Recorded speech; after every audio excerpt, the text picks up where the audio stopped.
यहाँ भित्र झन् पुरा मेला लागिरहेछ। मेला घुम्ने ठाउँमा गार्डनमा मेला लागेको जस्तो भइरहेछ।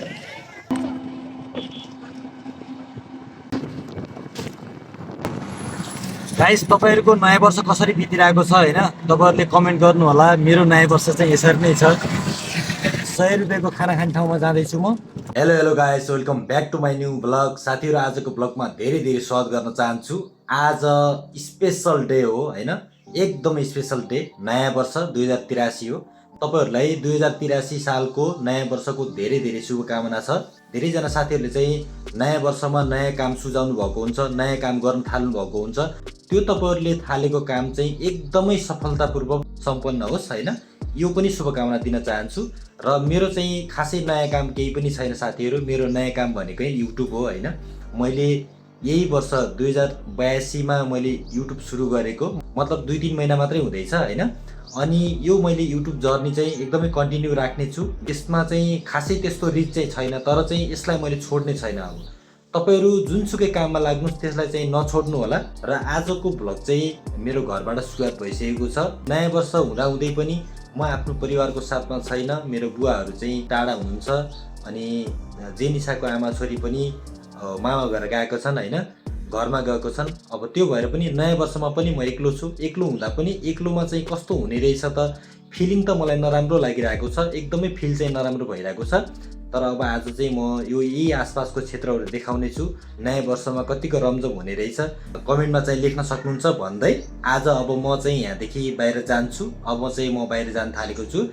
बाहिर गएर तपाईँहरूलाई सबै कुराहरू देखाउने छु। बजारको अवस्था के रहेछ, माहौल के छ, सबै कुराहरू देखाउने छु। भिडियोलाई अन्तिमसम्म हेर्नु होला। यस्तो छ बाहिरको अवस्था, घाम लागिरहेको छ होइन।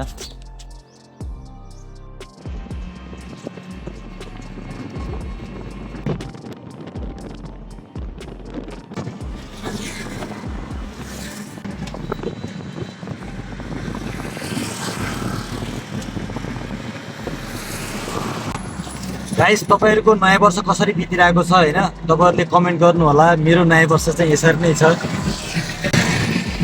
दिनभरि बाटोमा हिँड्ने,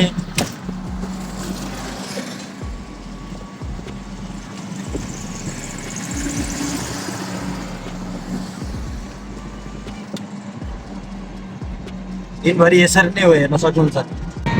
अहिले त सबै रोड खाली खाली छ होइन, तर अब दिनभरि हेर्दै जाउँ। बजार घुम्दा घुम्दा साह्रै भोक पनि लागिसकेको छ होइन। अब म जाँदैछु खाना खाने ठाउँमा। 100 रुपियाँको खाना खाने ठाउँमा जाँदैछु म। कतिको मिठो हुँदो रहेछ चेक गरौँ होइन, तर सबैले मिठै छ भनेर भन्छन्। अब मिठो भयो भने नभए पनि खानु त पऱ्यो, भोक लागिसकेपछि होइन। यहाँ हो 100 रुपियाँको खाना पाउने ठाउँ होइन, जनभावना क्याफे। तर यहाँ चाहिँ कतिको मिठो रहेछ हामी चेक गर्नेछौँ खाना आज।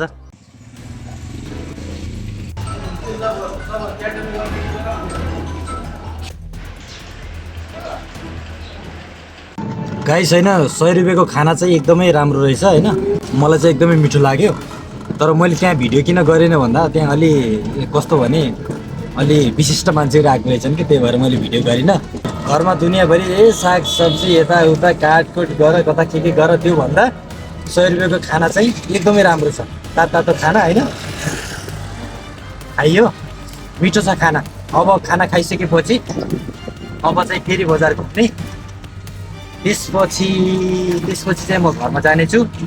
आज दिनभरि तपाईँहरूलाई चाहिँ अब यस्तै हो, तपाईँहरूलाई यसरी नै भ्लग देखाउने छु होइन। भ्लगलाई कन्टिन्यू हेर्नु होला।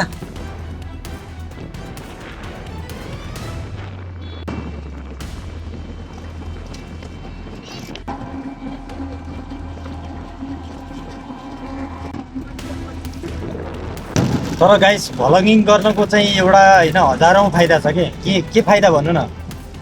तपाईँ जहाँसुकै जुनसुकै अवस्थामा पुग्नु कि, तपाईँ यहाँदेखि माथितिर पनि पुग्नु, तपाईँ भोलि जुनसुकै अवस्थामा पुग्नुहुन्छ होइन, तर तपाईँको मेमोरी चाहिँ रहिरहन्छ क्या। त्यही भएर मलाई एकदमै खुसी महसुस भइरहेछ क्या होइन, एकदमै खुसी महसुस भइरहेछ।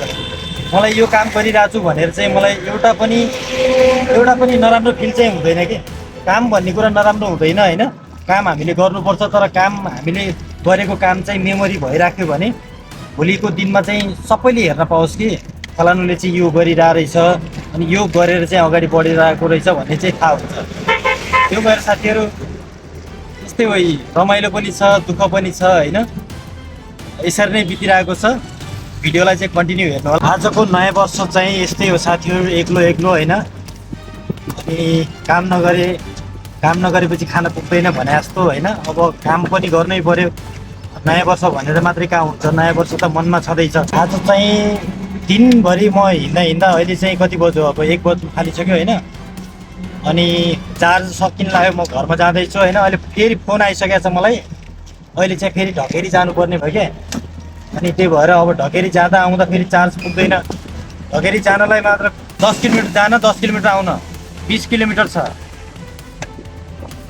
त्यो भएर अब गएर चार्ज गरेर त्यसपछि अनि ढकेरी जानेछु।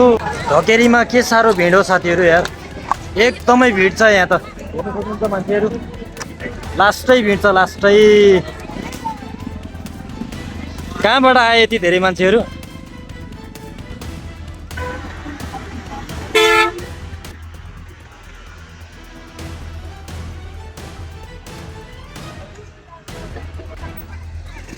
लास्टै भिड छ। ढकेरीमा यस्तो पनि घुमाइ हुन्छ त, यहाँ भित्र झन् पुरा मेला लागिरहेछ। मेला घुम्ने ठाउँमा गार्डनमा मेला लागेको जस्तो भइरहेछ।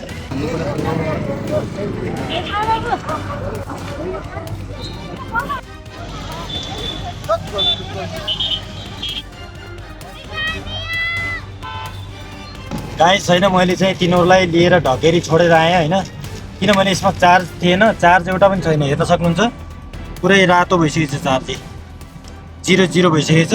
गाइस होइन, आज चाहिँ मेरो यो ब्याट्रीले चाहिँ त्यति काम गरेन, त्यो भएर मैले तिनीहरूलाई चाहिँ ढकेरी छोडेर अहिले चाहिँ रुममा आइसकेको छु होइन।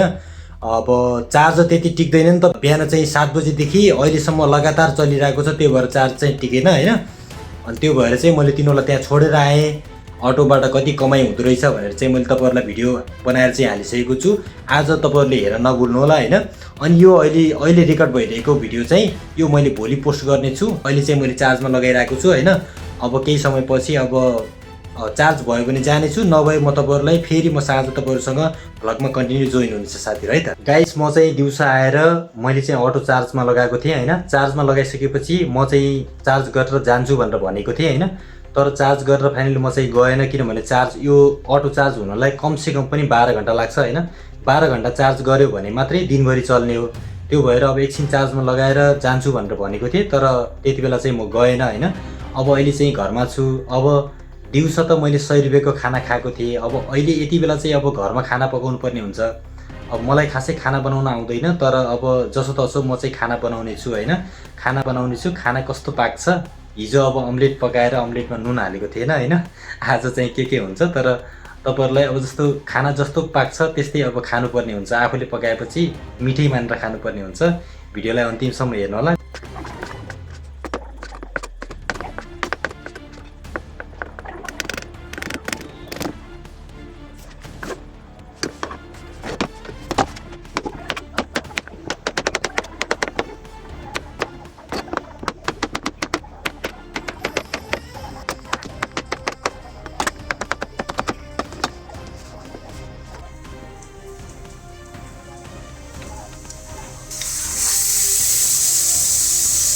गाइस खाना पकाउनु जति अप्ठ्यारो चाहिँ मलाई केही लाग्दैन कि, फेरि लास्टै खाना पकाउनु अप्ठ्यारो लाग्छ होइन। अब यो मैले तेल तातिएको थिएन होइन, तेल तातिएको रहन्छ, मैले लसुन हालिदिएँ, अहिले बल्ल तातिँदैछ। भात पनि राम्रै भएको रहेछ होइन। अब तरकारी कस्तो भएको छ हेरौँ, तरकारी कस्तो भएको छ। ल तरकारी पनि ठिक छ, पहिलोपटक बनाएको खाना। कपाले खुर्सानी